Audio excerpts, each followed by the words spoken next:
All right.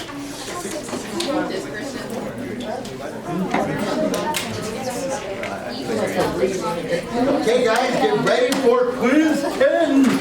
After this, it's all free money.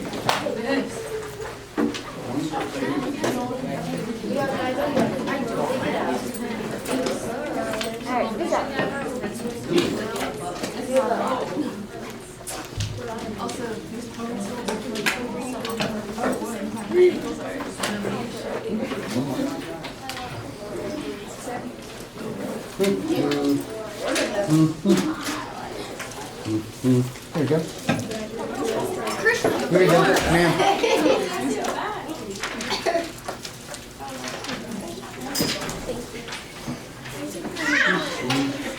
Quiet down, guys. I know y'all are excited to show me how much you know.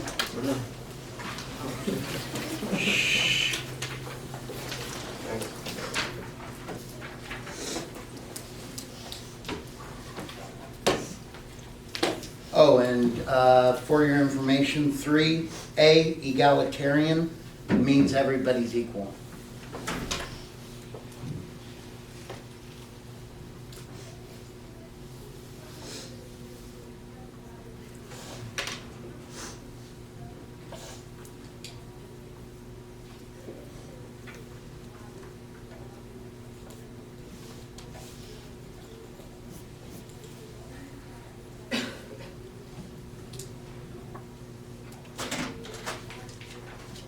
Greetings, here you go.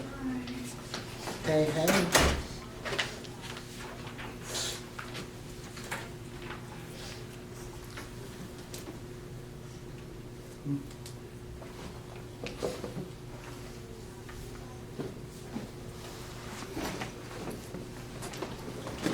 Oh, because you were out 3A, the word egalitarian is there, that means everybody's equal. Huh?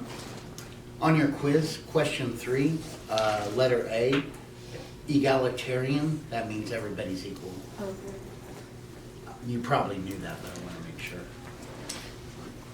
Just like, guys remember antebellum means before the Civil War. Even though you already knew that.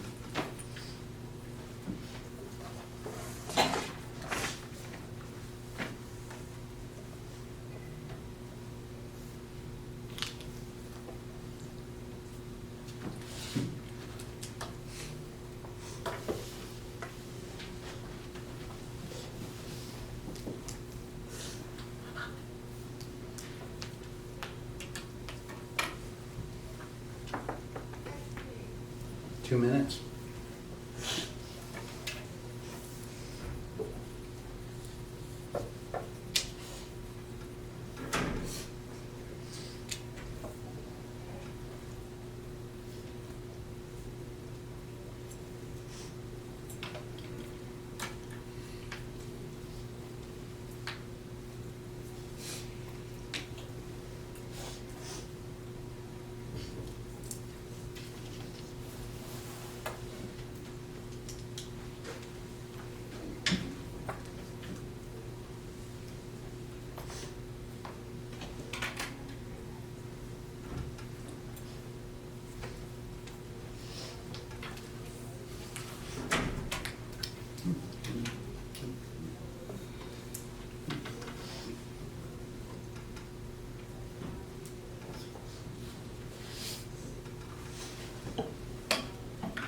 One minute.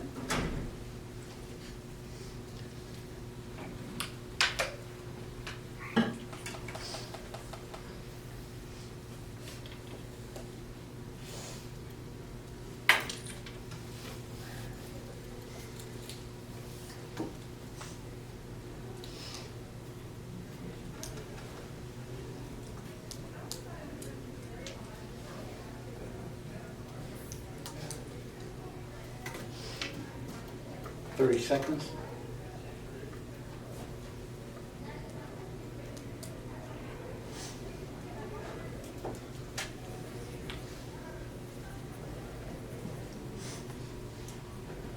$15.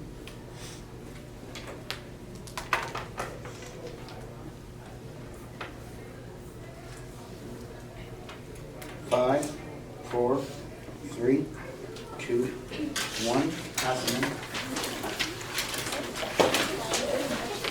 Okay, thank you.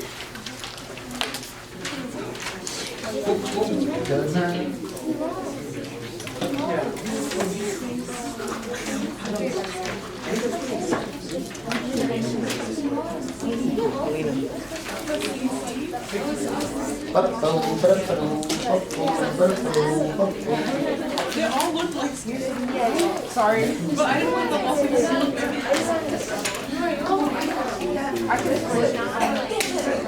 All right, guys, let's go and quiet down. I can't tell you what it was, but I hope everybody sees the correct answer. I can't tell you. How about you give us a minute, like, no, literally. and then we can see if we get the right answer. Oh my god. No, but guys, Forgot it too. but class, rejoice, because this is the last quiz that like can count against you. Next 2 quizzes are nothing but free money. All right?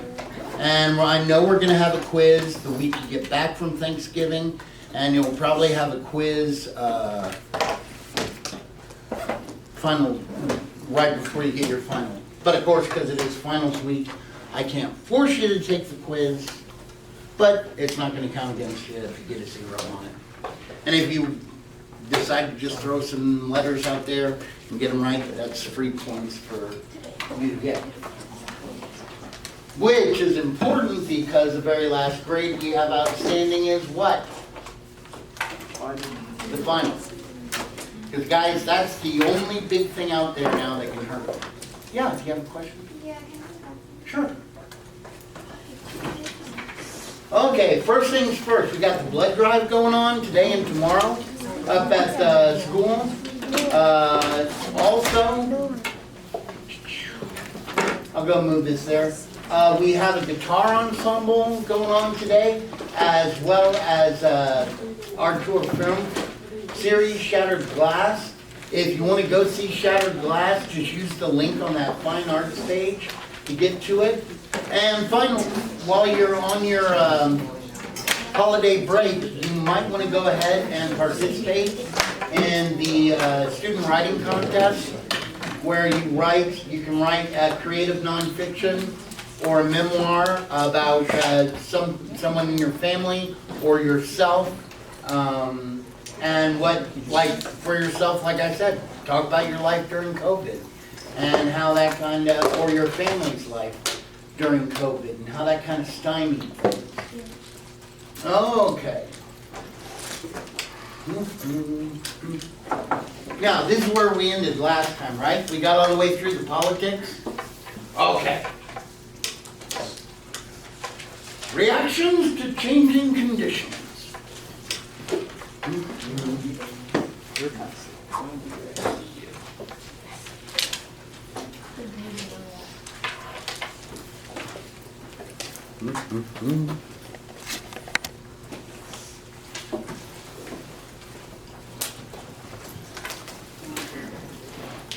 Okay, now, the first thing starts out with Protestant ideas. During this period, there is a rise of the individual, the popularizing of the individual, and the individual is cool, because here in our country, remember, we got individual rights. Well, the Protestant church is trying to adapt to fit in on how we see this individual. Because it used to be, like under the Puritans, you were one of the chosen, you were God's elect, so you had no voice in the matter if you were going to be saved or not. Well, now, how are we going to rectify that with the importance of the individual? Well, a guy by the name of Nathaniel Taylor, he comes up with something called a democratic God in Christianity, where God already gave the gift of salvation. God's already done his part. It's up to the individual to believe, and then have everlasting life. But it's the individual that's important. So that's how we mix the individual in there. And needless to say, this takes off. A 29-year-old school teacher by the name of Charles G. Finney has this experience where he meets Jesus, tell him to go spread the gospel, and he starts off a slew of revival meetings where thousands might be in attendance. And they'd invite everybody underneath the big tent, and you'd have all the believers out there, and then they'd lead the people that hadn't accepted Christianity yet. They'd lead them up to the front and put them on this it was called the anxious bench. And I mean, think about it. These poor guys are surrounded by a thronging mass, all lit by torches. So it's all dancing, light and shadow. And he's like, do you believe? And everybody, yeah! And these guys are on the bench going, help me out here. And you had at these meetings, people would faint. They'd go into physical spasms. They might have bits of hysteria. And this basically, a lot of people started doing this, and to what has been called the Second Great Awakening, where at these meetings that might last as long as 5 days, you'd have 10 to 25,000 people in attendance. Basically, they'd have the nightly meeting. Next morning, they'd wake up, talk with their neighbors, everything about that, about what they learned last night, talking to God, and then they'd listen to as many as 40 preachers during that stretch of a week. And basically reinforcing, what they saw as God's will. Go out and spread the gospel. Well, as you can tell, this new religious movement, it really challenged church authority. You have a lot of the old denominations start to split over differences in how they viewed and accepted this, like the Methodists, the Baptists, the Presbyterians, the Baptists and the Methodists all split up. Now that's where we start getting the Southern Baptists, Northern Baptists. And because you have all of these new denominations and split-offs, all these churches are actually the ones that want to keep the government out. They don't want the government helping out one of the churches. Now, why might the churches not want the government to help out another church? Brings in more people. Huh? It brings in more people. Yeah, because guys, what do churches depend on? Okay. What do churches, or any religious house, a synagogue, mosque, what do they depend on to keep the doors open and to try to carry out their ministry? They need members. And the members donate, but they need members. Guys, do you want to know if you're in a living or dying house of worship? Is look at the children's department. If the children's department is full and brimming, you have a live church. Because those kids are going to come back to that mosque, to that church, to that synagogue, to that house of worship. If you see it start to dwindle, you might want to worry. And they bring a new sense of Christian community. They start having missionary outreach and benevolent reform movements. Especially because of the cult of domesticity. It was okay for women to participate and engage in that. And they start, because they're in this denomination, in this group, they start becoming connected to churches outside of their geographic area. Just like this past few weeks, they had that huge storm out in Florida. They might say, hey, listen, we're going to take up a collection for our brothers and sisters out in Florida. Their house of worship was damaged, so we're going to go ahead and raise money for that. Indeed, if y'all remember Hurricane Katrina, when that hit Louisiana and broke the levees and flooded huge parts of the city, the first boots on the ground helping out the people of Louisiana were from the churches and other religious orders here in Texas. And then, 1 year later, when Houston got hit by Rita, the Louisiana house of worship people were some of the first boots on the ground, bringing water, bringing food, bringing emergency provisions.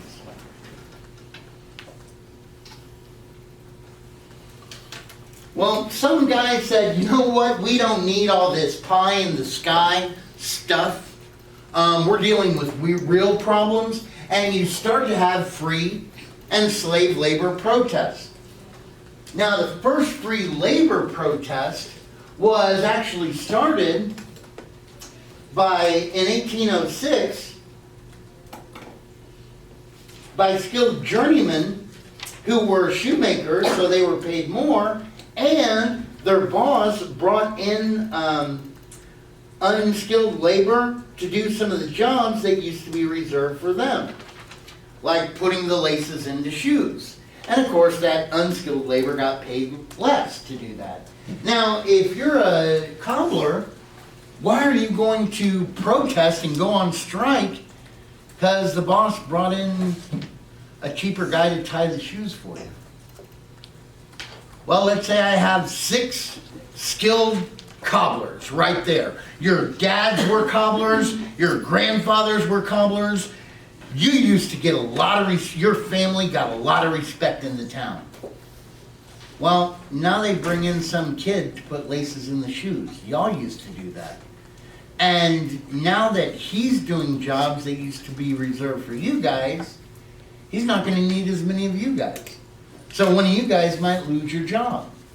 Now put this on top of the fact that on the other side of town, they just opened up a shoe factory that is making shoes.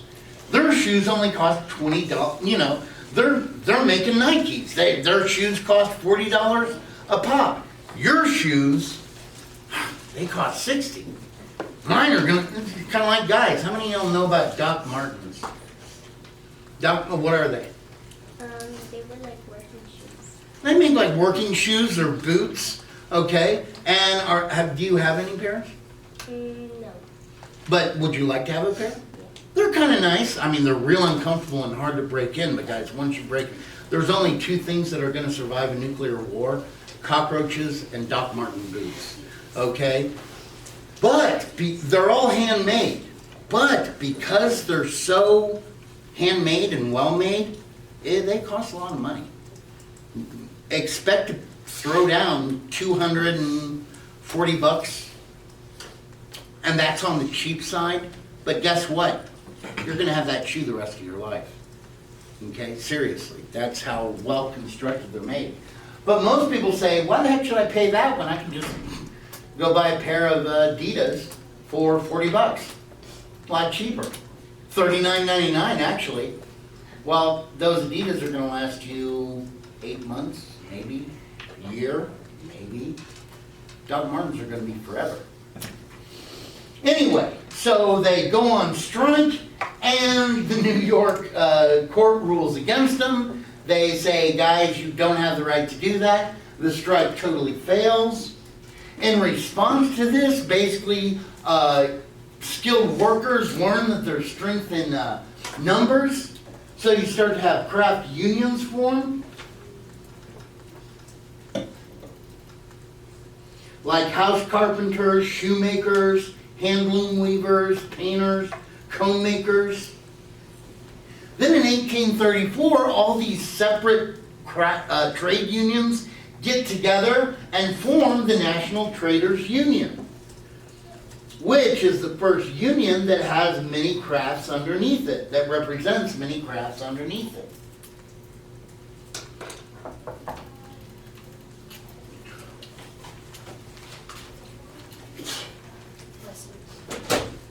Greetings, come on in.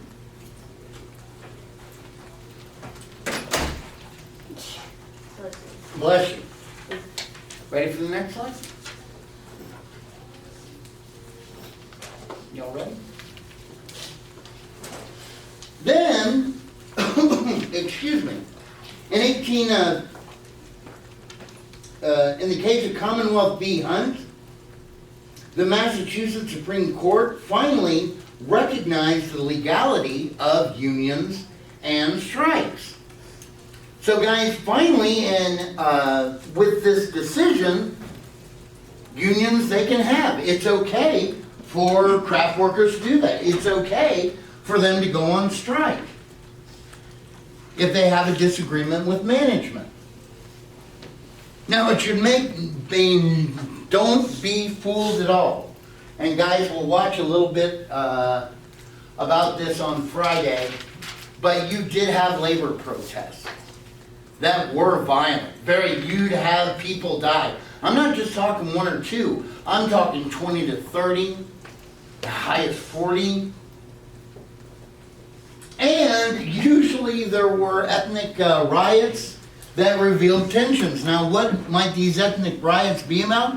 Well, guys, remember I told you about these 6 cobblers that were born here in America? You know, they're 3rd generation. Well, guys, you have these new Irish guys over here that are coming in, working at the shoe factory. Some of them might be from Germany, some of them might be from Poland, but, you know, these guys are outraged because they used to get respect in society, and now it's all lost because these guys are coming over here and they're making shoes. And guys, I'll tell you what, these guys aren't making any money either because they're just part of the factory system, unskilled labor. Well, you guys are going to blame them. They might blame you on their problems. You had huge fights riots that would break out. Frustrated by their economic realities. Ready for the next slide?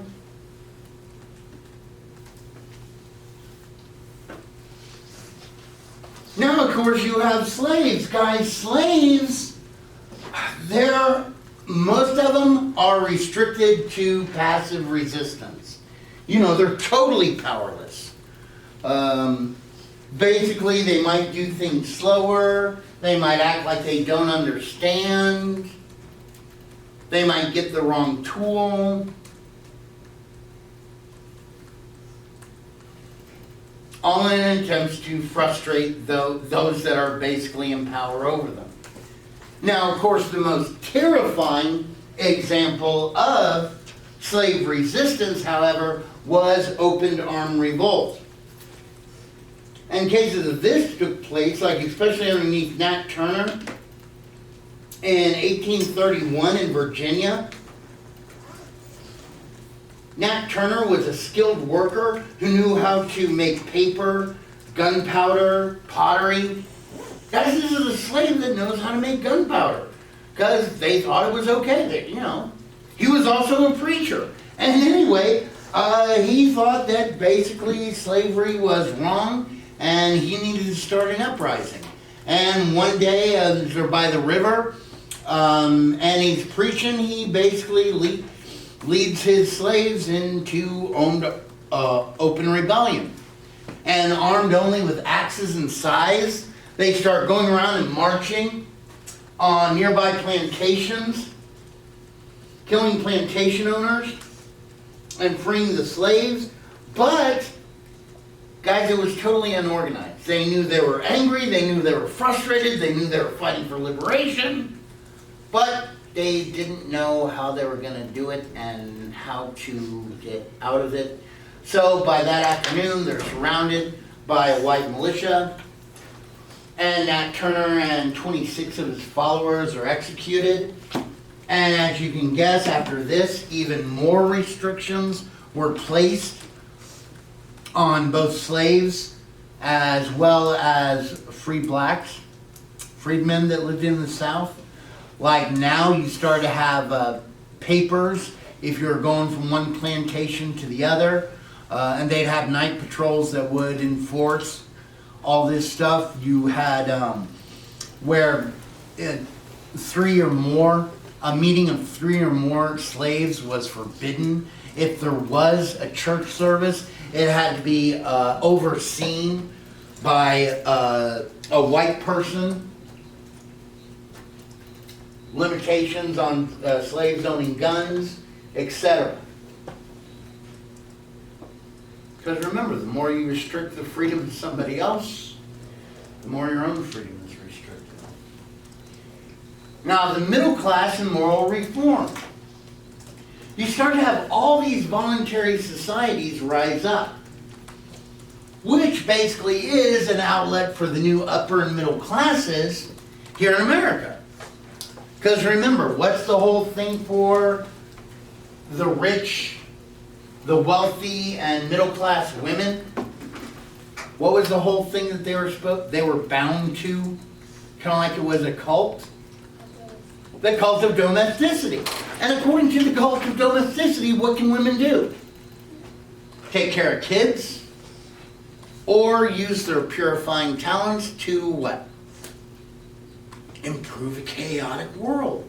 So you have all these ladies that might be middle-aged or up, that their kids are no longer around the house, so they're going to go out and try and purify the world. And it should come as no surprise that religious idealism is behind a lot of these reform movements. Did any of y'all check your, when I posted the last lecture, did any of y'all check that out? Because I actually put up there a documentary that was made by students about Dorothea Dix. It's about 10 minutes long, so you might want to give it a look-see. Anyway, now we're having new attitudes in our treatment of the criminal and the insane. It used to be before this period, you would basically put away insane criminals or insane people, and you just let them rot in prison, penitentiary. They had to learn penance. They had to continually be in a state of forgiveness. Well, now you have these movements coming out that, especially these are led big time by the Quakers, where we no longer have penitentiaries, we have reformatories. These guys come in here as broken men. We treat them a new skill. We treat them a new way. We give them something better to do with their time than being a criminal. We teach them a trade. Like today, guys, if you go to jail, you can earn a GED. If you go to jail, you can earn an associate's degree. If you go to jail, you can earn a bachelor's degree. If you go to jail, you could even potentially earn graduate. Be a new man.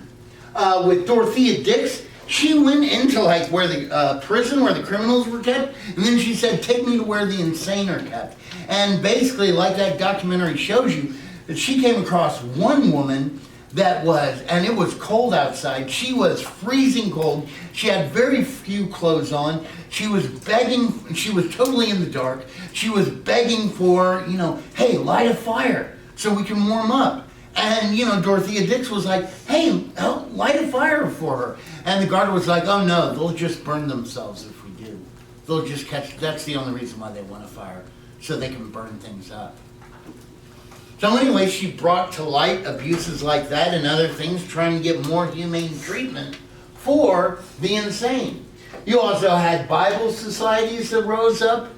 You had Sunday schools, Sabbath rest movements.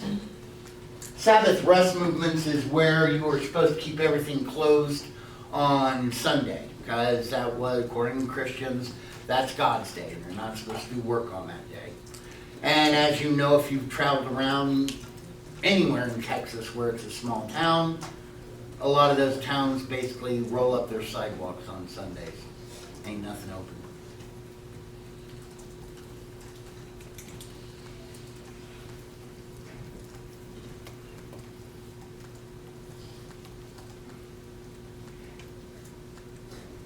And one of the reasons why they had Sunday schools and why Sunday schools was so important is because not everybody was educated.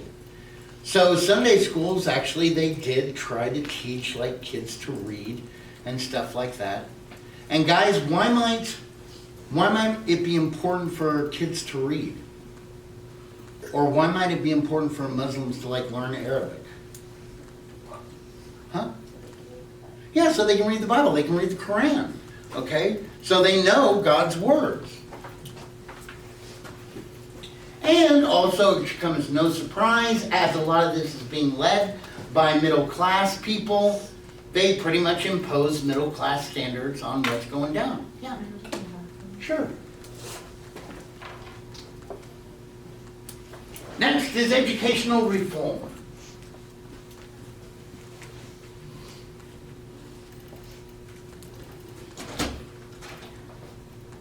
You had like Horace Mann, led the movement for public